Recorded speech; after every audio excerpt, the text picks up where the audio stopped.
Nous saluons tous les bien-aimés à l'écoute qui nous voient, qui nous écoutent de par le monde entier.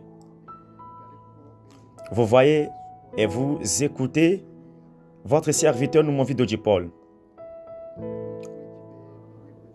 Nous le rappelons que je suis responsable de camp de prière à Covision dans la zone de Notchen, spécialement au Togo.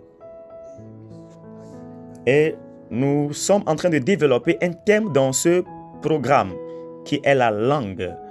Nous parlons de l'importance de la langue. Et c'est la Bible qui l'a dit. La mort et la vie sont au pouvoir de la langue. Celui qui l'aime en mangera les fruits.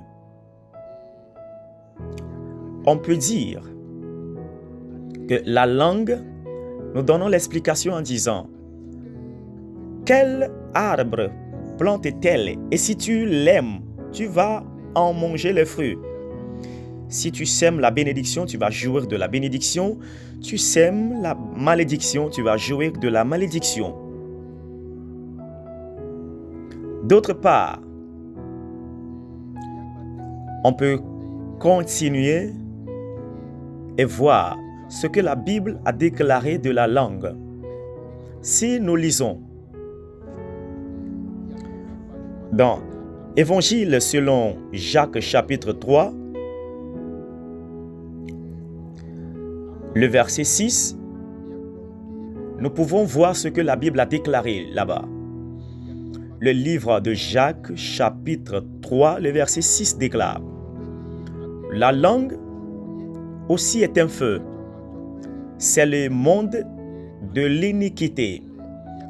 La langue est placée parmi nos membres, souillant tout le corps et enflammant le cours de la vie.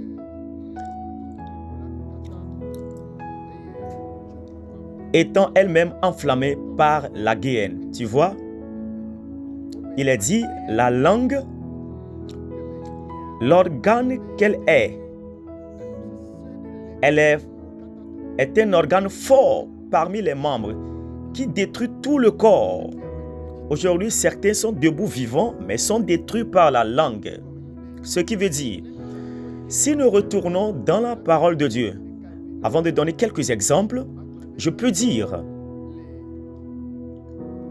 sur cette terre, je me souviens, lorsqu'on rend ministère, j'ai reçu une femme en audience. Son problème est que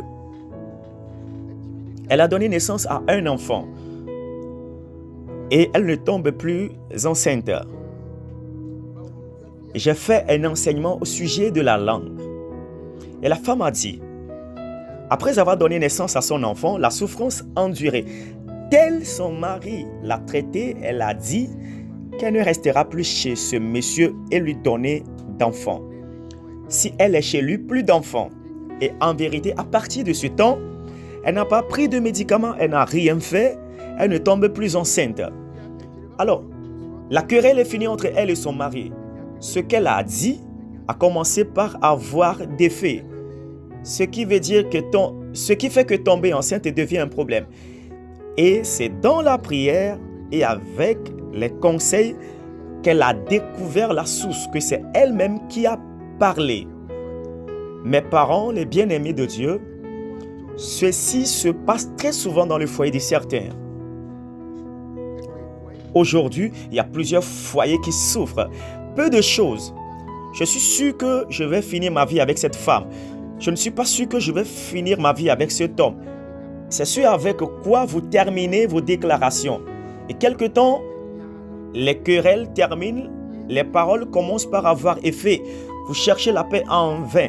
Ce qui veut dire que tout ce que vous déclarez avec votre langue, ce n'est pas de bonnes choses. Tout ce qui doit sortir de ta bouche, c'est que ça soit dur ou pas, je sais que Dieu va restaurer notre foyer. Aujourd'hui, dans certains foyers, c'est rien que des amertumes. Il y a un foyer, la personne dit que là où elle est maintenant, ce que le mari lui a fait, ayant quitté ce mari, elle ne va plus se marier jusqu'à la fin de sa vie. C'est ce que tu dis à cause de la colère. Oui, après avoir quitté cet homme, les douleurs sont parties, mais tu cherches de marier en vain.